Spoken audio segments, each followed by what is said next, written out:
Hello everyone, आपका स्वागत है अवधेश केमिस्ट्री क्लासेज में।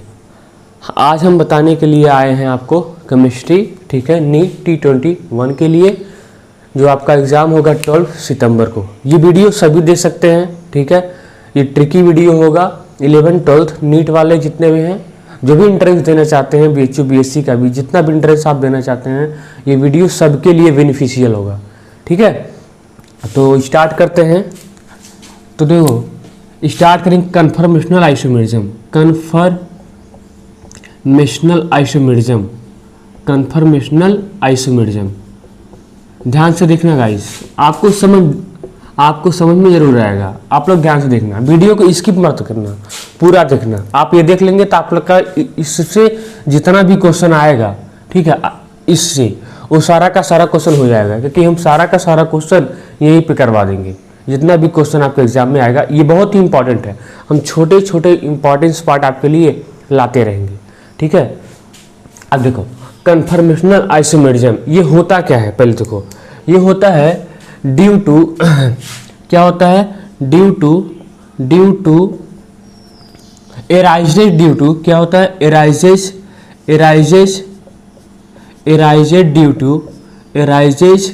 Due to free rotation, arised due to free rotation of carbon arised due to free rotation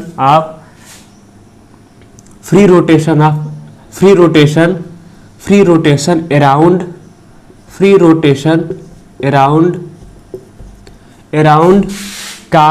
carbon single bond, carbon single bond, ठीक है। Carbon single bond तो होता क्या है, arises due to free rotation carbon single bond. देखो होता क्या है कन्फर्मेशनल आइसोमेरिज्म में, अगर मोटा मोटा समझे शॉर्ट में, तो इसमें कार्बन सिंगल बॉन्ड के बाद क्या होता है, फ्री रोटेशन होता है। आप इसको किधर भी रोटेट कर सकते हैं, जो कि ज्योमेट्रिकल आइसोमेरिज्म में ऐसा नहीं होता है। ज्योमेट्रिकल आइसोमेरिज्म में क्या होता है, वहाँ पे रिस्ट्रिक्टेड रोटेशन होता है, डबल बाउंड के अबाउट रोटेशन होता है। अगर एक्चुअली माना जाए तो वहाँ भी अगर डबल बाउंड के अबाउट कोई रोटेशन नहीं होता है। अगर आप रोटेट करना भी चाहेंगे तो बाउंड क्या खट्टे से टूट जाएगा।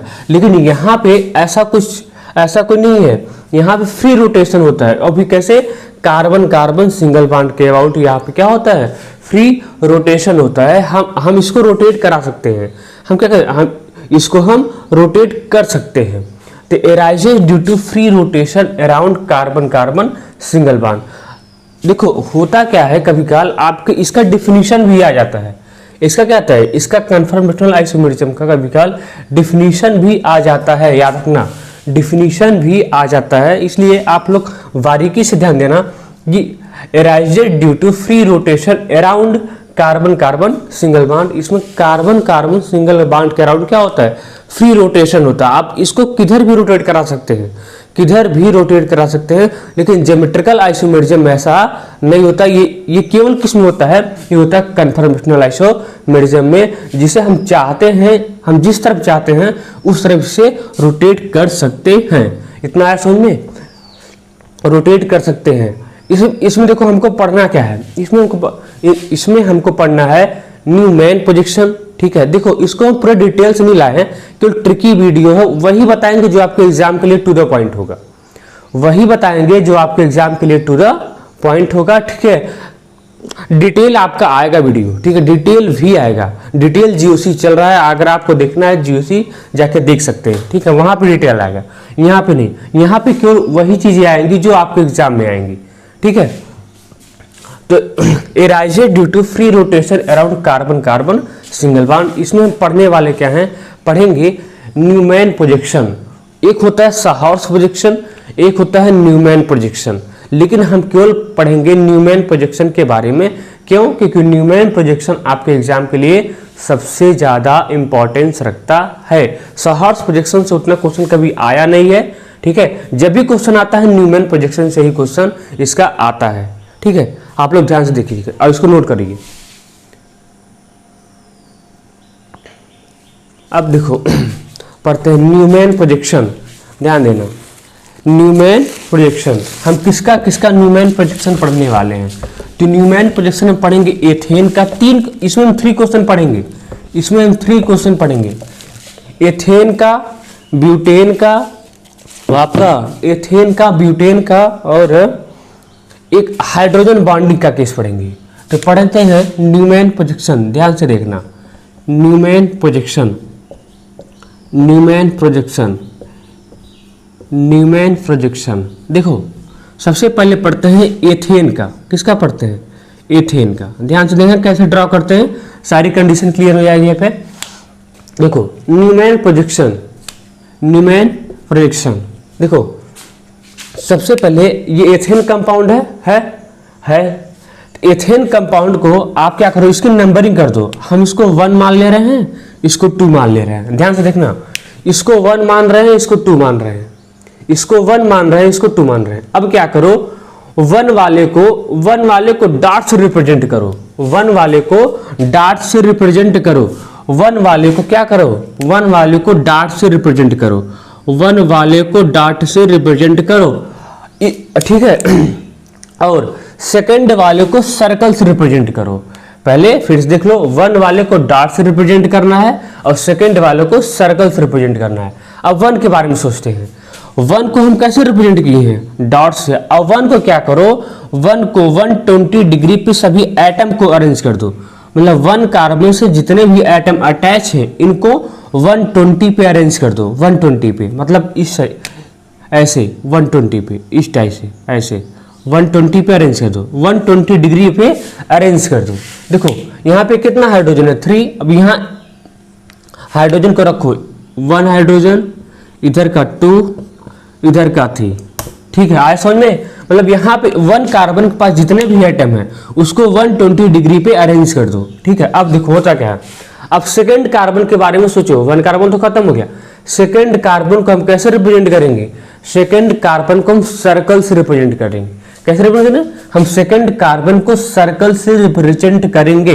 तो करो सर्कल से, सेकंड कार्बन को सर्कल से रिप्रेजेंट करो, सर्कल से कर दिए। अब देखो सेकंड कार्बन के एटम को, जितने भी एटम है, यहाँ भी 3 एटम है, ठीक है, उसको भी 120 डिग्री पे अरेंज कर दो, इसको भी 120 डिग्री पे अरेंज कर दो। तो आसान है, अरेंज कर दो। एक एटम ऐसे होगा, ठीक है, आया समझ में? एक एटम ऐसे होगा, ठीक है, और एक एटम इस तरीके से होगा। देख लो 120 डिग्री है, क्या है? 120 डिग्री है। आया समझ में? तो सबसे पहला काम क्या करना है? सबसे पहला काम आप कार्बन की नंबरिंग कर दीजिए, ठीक है, 1 2। अब देखिए 1 को कैसे दिखाना है? 1 को डॉट से दिखाना है, और 1 के जितने भी एटम हैं उनको 120 डिग्री पे अरेंज कर दो।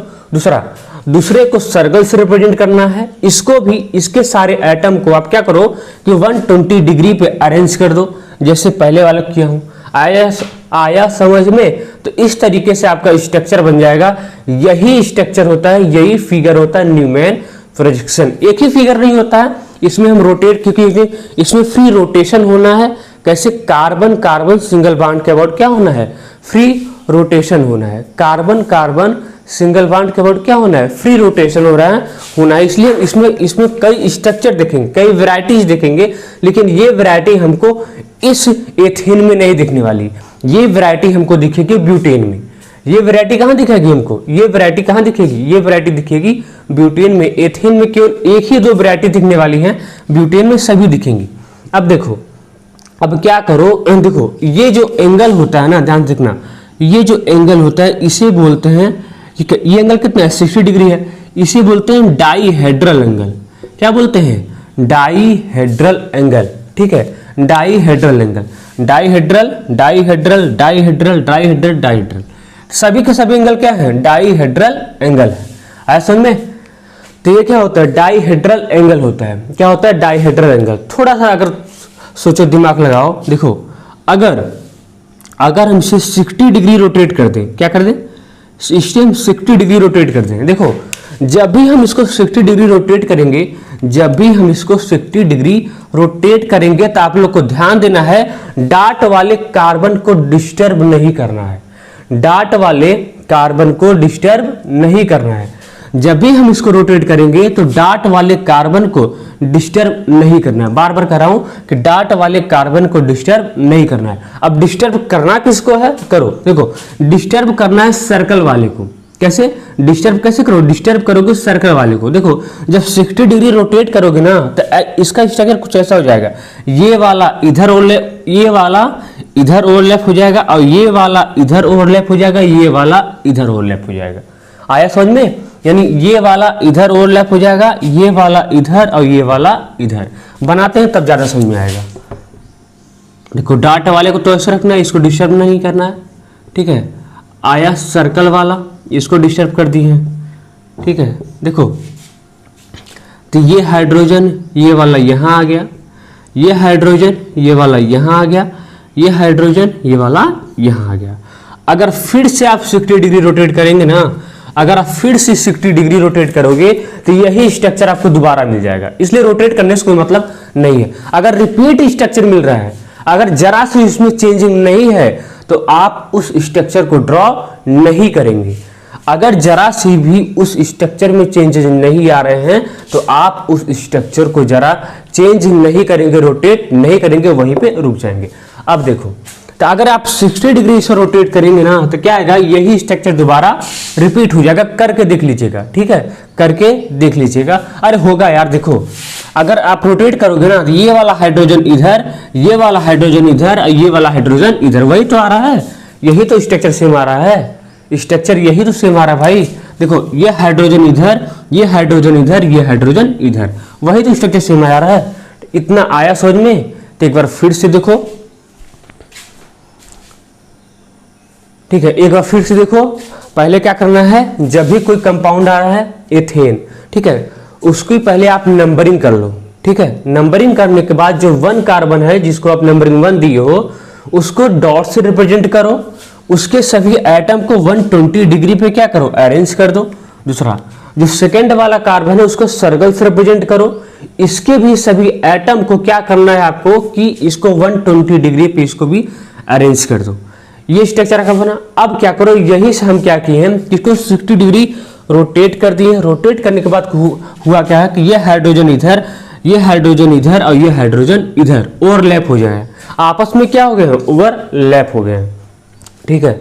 अब देखो यहाँ पे जो डाइहेड्रल एंगल होता है ये 0 होता है। यहाँ पे डाइहेड्रल एंगल क्या होता है, 0 होता है। ध्यान देना।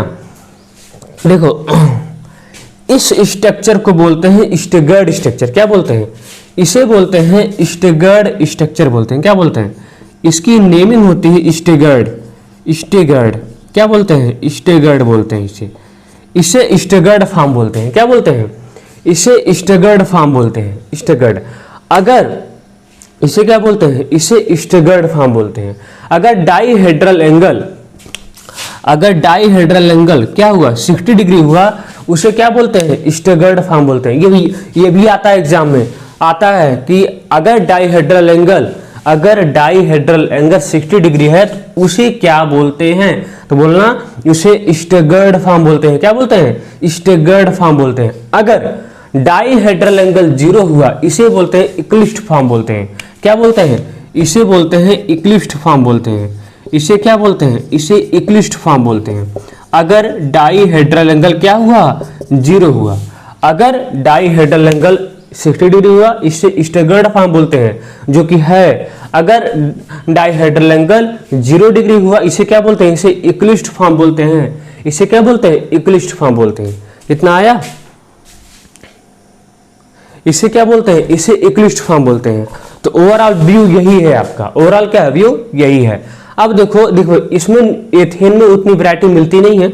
अब आगे बढ़ते हैं ब्यूटेन में बहुत सारी वैरायटी मिलेंगी। फिर हाइड्रोजन बॉन्डिंग की तरफ चलेंगे। इतना आया। तो इसे स्टैगर्ड कब बोलेंगे, जब भी थीटा 60 डिग्री होगा उसे स्टैगर्ड फॉर्म बोलेंगे। अगर थीटा 0 डिग्री आ रहा है, मतलब डाइहेड्रल एंगल 0 डिग्री आ रहा है, उसे इक्लिप्स्ड फॉर्म बोलते हैं। आ रहा है कि नहीं, उम्मीद करता हूं आया जरूर होगा, ठीक है।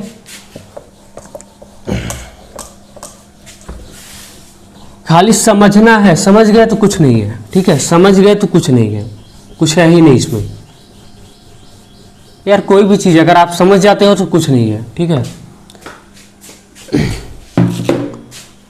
देखो अब किसका देखते हैं, ब्यूटेन का। इसको थोड़ा ध्यान से देखना, ब्यूटेन का ध्यान से देखना, क्योंकि ये इंपॉर्टेंट है आपके लिए, एग्जाम में यही आता है। देखो इसकी भी आप क्या करो, नंबरिंग करो। क्या करो, नंबरिंग करो। हम मान लो नंबरिंग यहाँ से की है, हमारी मर्जी, तुम्हारी मर्जी चाहे यहाँ करो। सिमेट्रिकल कंपाउंड नंबरिंग चाहे यहाँ से करो। 1 2 क्या 1 2 गई ना। 1 को कैसे दिखाओ, ठीक है, 1 को डॉट्स दिखाओ, दिखा दिए। 1 के सभी एटम को क्या करो, 120 डिग्री पे अरेंज कर दो। अरेंज कर दिए, तुम भी कर दो, हम भी साथ साथ करते रहो, ठीक है। साथ साथ क्या, साथ साथ करते रहो, ठीक है। अब देखो 1 के सभी एटम को क्या करो, 120 डिग्री पे अरेंज कर दो, कर दिए, ठीक है। अब इसके सभी एटम को यहाँ पे दिखाओ, ठीक है। यहाँ पे कितना हाइड्रोजन, 2 हाइड्रोजन है, 1 मिथाइल है, तो क्या करो, मिथाइल को सबसे ऊपर दिखाओ। आया समझ में। और हाइड्रोजन को, 2 हाइड्रोजन को नीचे दिखाओ, बाकी यही बचा। अब क्या करो, सेकेंड वाले कार्बन पे आओ। इसको कैसे दिखाओगे, इसको सर्कल से दिखाओगे। कैसे दिखाओगे, सर्कल से दिखाओगे, दिखा दिए। इसके सभी एटम को क्या करो, 120 डिग्री पे अरेंज कर दो। अरेंज कर दो, 2 हाइड्रोजन 1 मिथाइल है, तो क्या हुआ कि आप जो है यहाँ पे CH3 करो, ठीक है, और यहाँ पे हाइड्रोजन करो, और यहाँ पे क्या करो, हाइड्रोजन करो, ठीक है। अब देखो यही स्ट्रक्चर इसका ड्रॉ हुआ, यही स्ट्रक्चर इसका क्या ड्रॉ हुआ। अब हम क्या कर रहे हैं इसे 60 डिग्री रोटेट कर रहे हैं। इसे क्या कर रहे हैं, इसे हम ध्यान से देखना, इसे हम 60 डिग्री रोटेट कर रहे हैं। करो, देखो अगर 60 डिग्री रोटेट करते समय आप डार्ट वाले कार्बन को डिस्टर्ब नहीं करेंगे, सॉलिड लाइन है, ठीक है, वो रोटेट नहीं होगा, ठीक है, वो रोटेट नहीं होगा। आप क्या करो, रोटेट करना है तो CH3 को, जब भी ये रोटेट होगा 60 डिग्री, तो CH3 वाला पार्ट आपका यहाँ आएगा, ठीक है। CH3 वाला पार्ट कहाँ आएगा, CH3 वाला पार्ट आपका यहाँ आएगा। ये हाइड्रोजन यहाँ जाएगा, ये हाइड्रोजन यहाँ जाएगा। CH3 यहाँ, हाइड्रोजन यहाँ, ये हाइड्रोजन यहाँ। आया समझ में। CH3 कहाँ आएगा, यहाँ आएगा, ये हाइड्रोजन, CH3 इधर आएगा, ये हाइड्रोजन इधर, ये हाइड्रोजन इधर। रोटेट करो। डार्ट वाले को डिस्टर्ब नहीं करना, नहीं किए, डार्ट वाले को इसे छोड़ दिए। यहाँ पे क्या था, CH3 था, CH3, और यहाँ पे हाइड्रोजन ही है, यहाँ पे हाइड्रोजन ही है, और सर्कल वाले को डिस्टर्ब करना है। तो सर्कल वाला CH3 कहाँ आ गया, यहाँ आ गया, CH3 यहाँ आ गया, ठीक है। और ये हाइड्रोजन यहाँ आया, ये हाइड्रोजन यहाँ आया। सही से बन नहीं रहा है, अब बनेगा। ये हाइड्रोजन यहाँ आया और ये हाइड्रोजन यहाँ चला गया। इतना आया अभी तक, बाल को आ गया। देखो जब भी हम 60 डिग्री, देखो ये मिथाइल इधर, ये हाइड्रोजन इधर, ये हाइड्रोजन इधर, इसे 60 डिग्री क्या किए हैं, रोटेट कर दिए हैं। इतना आया, 60 डिग्री क्या किए हैं, रोटेट किए हैं। इसे हम 60 डिग्री क्या किए हैं, रोटेट किए हैं। अब एक बार और रोटेट करो, देखो होता क्या है। जब तक मर्जी है तब तक करते रहो, जब तक मर्जी है तब तक करते रहो, तब तक करते रहो जब तक स्ट्रक्चर रिपीट ना हो जाए, ठीक है। वैसा ही स्ट्रक्चर रिपीट, अगर रिपीट हो गया तो वहीं रुक जाना है। फिर क्या करो, जब आप 60 डिग्री इसे रोटेट करेंगे ना, तो होगा डार्ट वाले कार्बन को तो डिस्टर्ब नहीं करना है ठीक है, करना है सर्कल वाले कार्बन को डिस्टर्ब करना है। तो ये हाइड्रोजन इधर, ये हाइड्रोजन इधर, ये मिथाइल इधर, ये हाइड्रोजन इधर कर दो। डार्ट वाले कार्बन को ऐसे ही, इसको डिस्टर्ब मत करो। तो क्या करो, ये CH3 इधर हो गया, आपका ये हाइड्रोजन वैसे को वैसा रहा, ये हाइड्रोजन वैसे को वैसा रहा, और ये सर्कल है। यहाँ पे आ गया मिथाइल, और यहाँ पे आ गया हाइड्रोजन, यहाँ पे आ गया हाइड्रोजन, इतना आया यहाँ पे आ गया हाइड्रोजन, यहाँ पे ऐसा कुछ स्ट्रक्चर आ गया, आया। देखो अगर अब आप रोटेट करोगे ना, अगर अब आप रोटेट करेंगे तो फिर से यही स्ट्रक्चर रिपीट होगा। अगर आप रोटेट करेंगे तो फिर से यही स्ट्रक्चर क्या होगा, रिपीट होगा, इसलिए रोटेट करने से कोई मतलब नहीं है। तो इतना, इसी तरीके से सबको दिखाना है। क्या दिखाना है? इसी तरीके से सबको दिखाना है। इसी तरीके से सबको क्या दिखाना है? इसी तरीके से सबको दिखाना है। आया समझ में? इसी तरीके से सबको रिप्रेजेंट करना है। ऐसे ही न्यूमैन प्रोजेक्शन को रिप्रेजेंट किया जाता है। इतना आया समझ में? ठीक है। अब ऐसा रिप्रेजेंटेशन देखने जा रहे हैं जो आपके लिए बहुत ही ज़्यादा इंपॉर्टेंस रखता है। इसको रफ करते हैं, ध्यान से सुनना, इसको रफ करते हैं। अब नेमिंग भी तो कुछ सबकी करनी है, कौन क्या है, कौन कैसा है, ठीक है। सबकी नेमिंग तो करनी पड़ेगी ना, अपने घर से तो नेमिंग कर नहीं सकते हैं। देखो अब क्या करो, देखो एक सेकंड थोड़ा रुकना। यहाँ पे CH3, ठीक है, यहाँ पे हाइड्रोजन और यहाँ पे हाइड्रोजन, ये स्ट्रक्चर कुछ ऐसे कर लो। मतलब पहले वाले कार्बन को डॉट से दिखाओ, इसको 120 डिग्री पे अरेंज कर दो, यही ना। पहले वाले कार्बन को डॉट से दिखाओ, ध्यान रखना, और बाकी सभी को 120 डिग्री पे अरेंज कर दो, कर दिए। दूसरे को सर्कल से दिखाओ, इसको भी। अब देखो इसको 120 डिग्री पे ना अरेंज करके हम ओवरलैप करा दे रहे हैं। देखो ओवरलैप कराओ, तो ओवरलैप कराओगे तो हम CH3 को यहाँ का CH3 को CH3 से ओवरलैप करा दे रहे हैं, CH3 को CH3 से ओवरलैप करा दे रहे हैं, ठीक है। और हाइड्रोजन को हाइड्रोजन से ओवरलैप करा दे रहे हैं, और हाइड्रोजन को हाइड्रोजन से ओवरलैप करा दे रहे हैं। किसी को कोई दिक्कत नहीं होनी चाहिए, ठीक है, किसी को कोई दिक्कत नहीं होनी चाहिए। अब क्या करो, इसको 60 डिग्री रोटेट कर दो, 60 डिग्री रोटेट कर दो। रोटेट करोगे ना तो डॉट वाला कार्बन तो डिस्टर्ब नहीं होगा, तो जो भी डिस्टर्ब होगा सर्कल वाला होगा। तो इस CH3 को इधर, इस हाइड्रोजन को इधर, इस हाइड्रोजन को इधर करो।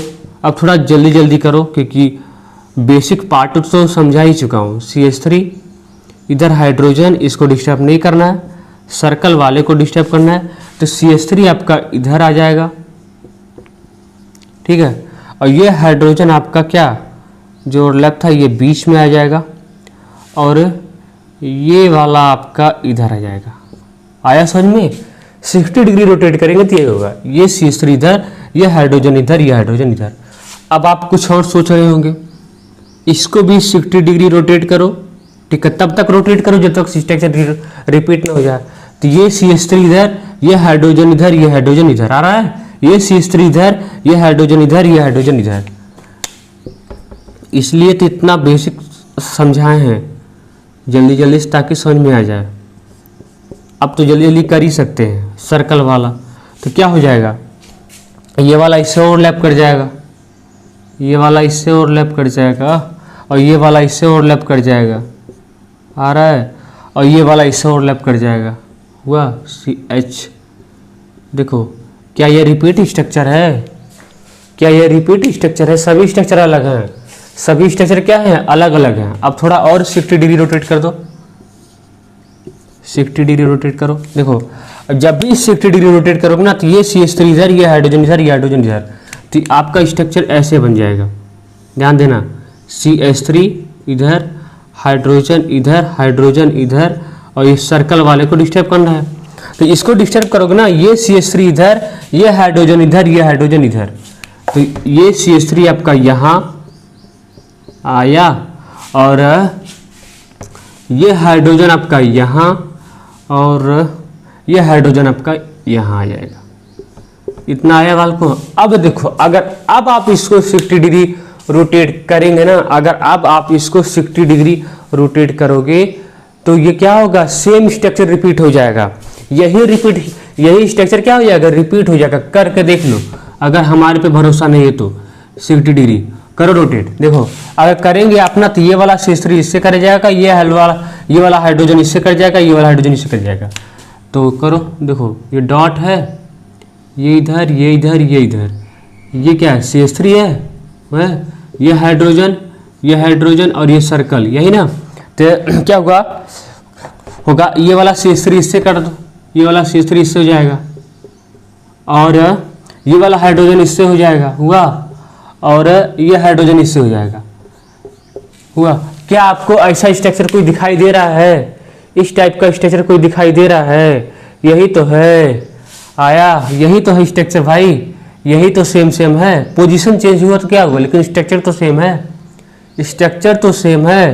देखो ये वाला स्ट्रक्चर, ये वाला स्ट्रक्चर, दोनों में तो सिमिलरिटी है ना, इसलिए अब यहाँ से आगे नहीं बढ़ सकते हैं। बढ़ना भी चाहेंगे तो नहीं बढ़ सकते हैं। क्यों? क्योंकि अब जो भी करोगे स्ट्रक्चर रिपीट ही होगा। आ रहा है कि नहीं समझ में? अगर अब जब भी रोटेशन होगा तो स्ट्रक्चर बार बार बार बार वही रिपीट होगा जो रिपीट होना चाहिए। इसलिए ज्यादा रोटेशन नहीं कर सकते, अपनी मर्जी का रोटेशन नहीं कर सकते। उतना ही रोटेशन करना है जितना उस कंपाउंड के लिए बेनिफिशियल होगा। देखो रोटेशन होता क्यों है, ये भी तो क्वेश्चन है, ये भी तो पूछ सकते हो। पूछोगे क्या? रोटेशन होता क्यों है? रोटेशन इसलिए होता है कि ये कंपाउंड क्या करता है कि अपने आप को स्टेबल करना चाहता है। क्या करना चाहता है? स्टेबल करना चाहता है। इसलिए क्या होता है, बार बार बार बार रोटेशन होता है। तो ये कंपाउंड क्या करे, अपने आप को स्टेबल कर ले। और यूनिवर्स में सभी लोग चाहते हैं कि हम स्टेबल हो जाएं। ठीक है, अब हो ना हो तो बात की बात है। आया समझ में? तो ये रोटेशन इसीलिए होता है कि ये कंपाउंड क्या करता है, अपने आप को स्टेबल करता चला जाता है। आया, इसको नोट डाउन भी कर सकते हो चाहो तो। ठीक है, अगर विवेकानंद हो तो मत नोट करो। देखो अब इसकी नेमिंग करते हैं। नेमिंग ही आपके लिए इंपॉर्टेंस रखता है, नेमिंग ही आपके लिए इंपॉर्टेंस रखता है। देखो इसे बोलते हैं पार्शली इक्लिप्स्ड, इसे बोलते हैं पार्शली नहीं, इसे बोलते हैं फुल्ली इक्लिप्स्ड फॉर्म बोलते हैं, फुल्ली इक्लिप्स्ड फॉर्म बोलते हैं। फुल्ली इक्लिप्स्ड फॉर्म क्यों बोलते हैं अभी बताता हूं। देखो इसका डाईहेड्रल एंगल कितना होगा, इसका डाईहेड्रल एंगल होगा 0, बता चुका हूं।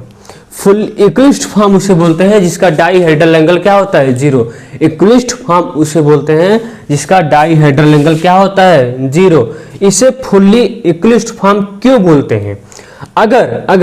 अगर सेम ग्रुप ओवरलैप कर जाते हैं, जैसे देखो CH3 के साथ ओवरलैप हुआ है, हाइड्रोजन के साथ ओवरलैप हुआ है, हाइड्रोजन के साथ ओवरलैप हुआ है। अगर सेम ग्रुप के साथ ओवरलैप करते हैं उसे बोलते हैं फुल्ली इक्लिप्स्ड फॉर्म बोलते हैं। आया, अगर सेम ग्रुप वाले से ही ओवरलैप करते हैं उसे बोलते हैं फुल्ली इक्लिप्स्ड फॉर्म बोलते हैं। आगे बढ़ो, देखो इसे बोलते हैं स्टैगर्ड फॉर्म। क्या बोलते हैं बता चुका हूं, इसे बोलते हैं स्टैगर्ड फॉर्म बोलते हैं, स्टैगर्ड फॉर्म। और स्टैगर्ड, देखो स्टैगर्ड फॉर्म का 2 फॉर्म होता है, एक होता है एंटी, एक होता है गोच। एक होता है एंटी, एक होता है गोच। इसे गोच स्टैगर्ड बोलते हैं। क्या बोलते हैं?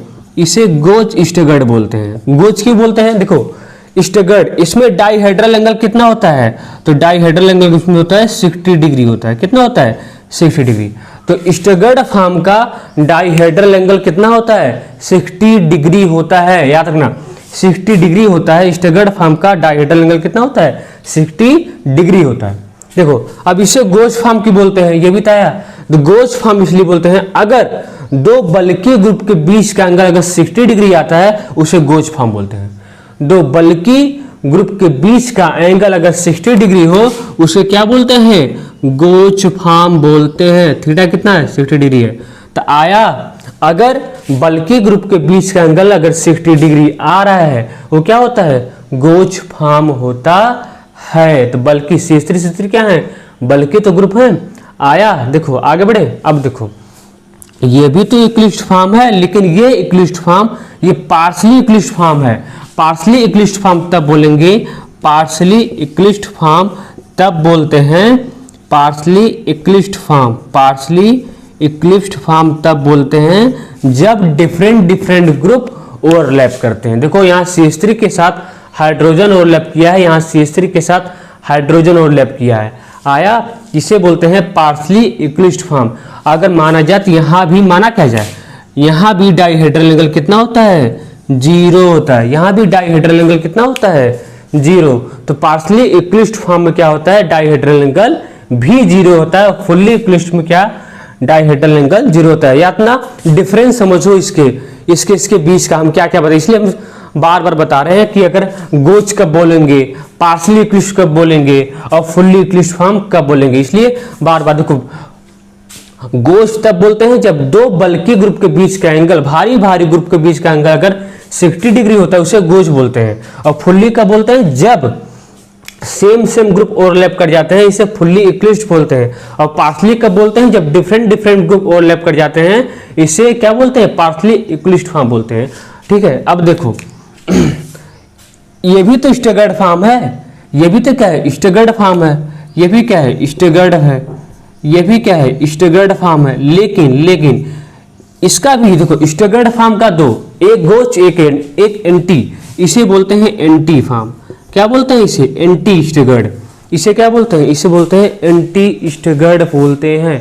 इसे क्या बोलते हैं, इसे एंटी स्टैगर्ड बोलते हैं। आया बालकों या बालिकाओं, ठीक है, इसे क्या बोलते हैं, इसे एंटी स्टैगर्ड बोलते हैं। एंटी स्टैगर्ड क्यों बोलते हैं, एंटी स्टैगर्ड इसलिए बोलते हैं अगर दो बल्कि ग्रुप के बीच का एंगल अगर 60 डिग्री हुआ उसे बोलते हैं एंटी। इसका भी डाईहेड्रल एंगल, ठीक है, इसका 180 होता है। कितना होता है, दो बल्कि बता रहा हूं, दो बल्कि होता तो सबका 60 स्टैगर्ड फॉर्म का अगर पूछता है स्टैगर्ड, अगर केवल पूछता है स्टैगर्ड फॉर्म का एंगल कितना होता है बताना, 60 डिग्री। ठीक है, गोच का भी कितना होता है, 60 डिग्री। लेकिन एंटी का दो बल्कि ग्रुप के बीच एंगल कितना होता है, 180 डिग्री होता है। आया समझ में, 180 डिग्री। इसे बारीकी से समझना, ठीक है, क्योंकि एग्जाम में फिगर ही आता है।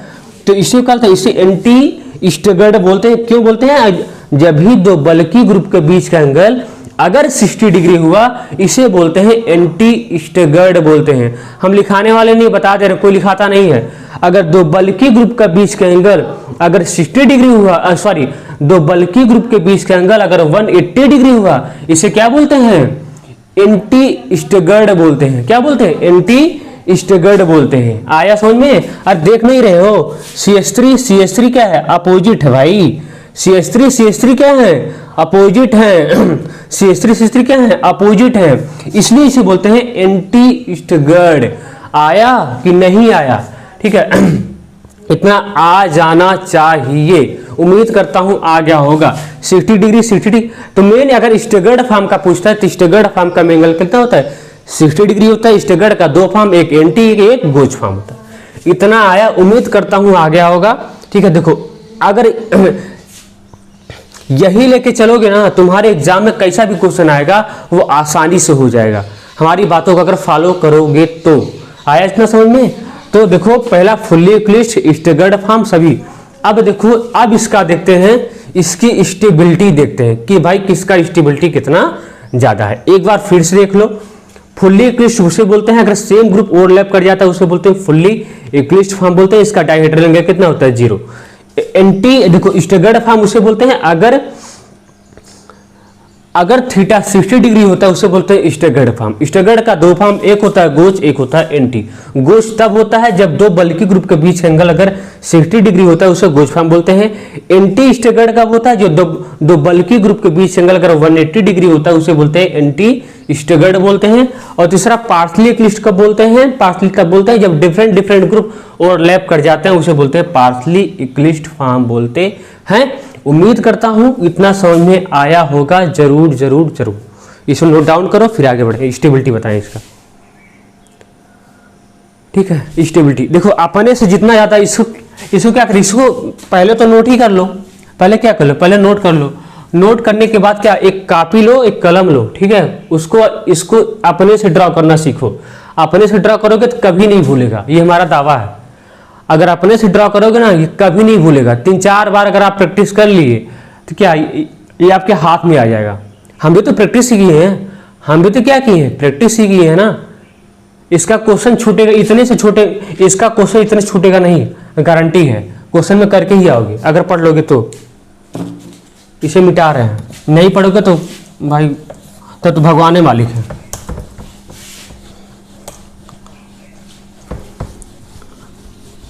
नहीं पढ़ोगे तो भगवान ही मालिक है। देखो इसकी स्टेबिलिटी देखते हैं। स्टेबिलिटी बहुत यही पूछता है एग्जाम में, अगर आपका आएगा तो स्टेबिलिटी से ही क्वेश्चन आता है और कुछ नहीं। स्टेबिलिटी से क्वेश्चन आता है। स्टेबिलिटी का आर्डर देख लो।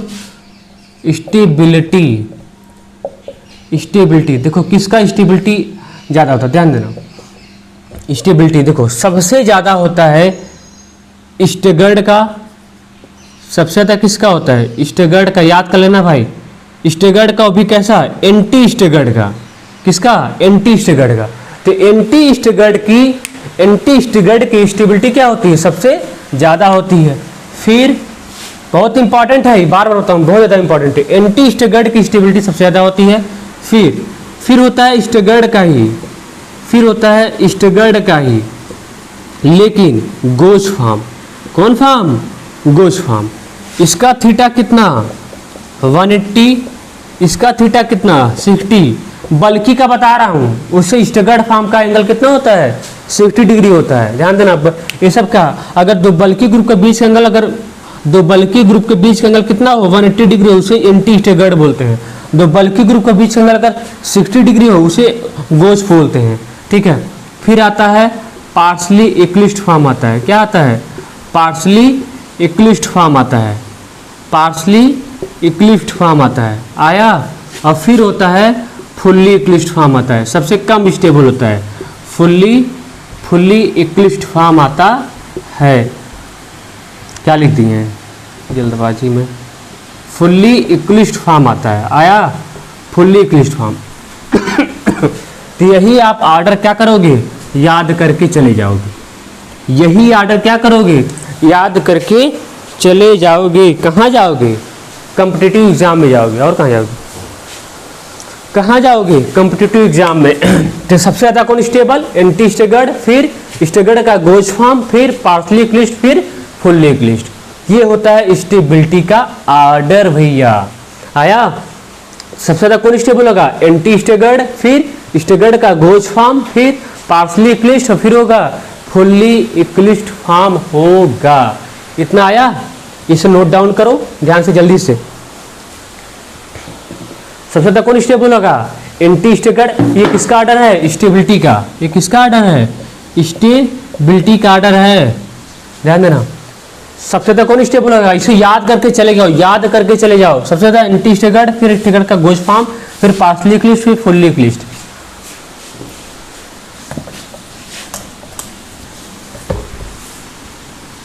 बस यही बताने के लिए उतना सब प्रपंच करना पड़ा, फिगर वगैरह इस सब दुनिया भर का, यही बताने के लिए था। देखो एनर्जी का ऑर्डर क्या होगा, ये भी आता है एग्जाम में।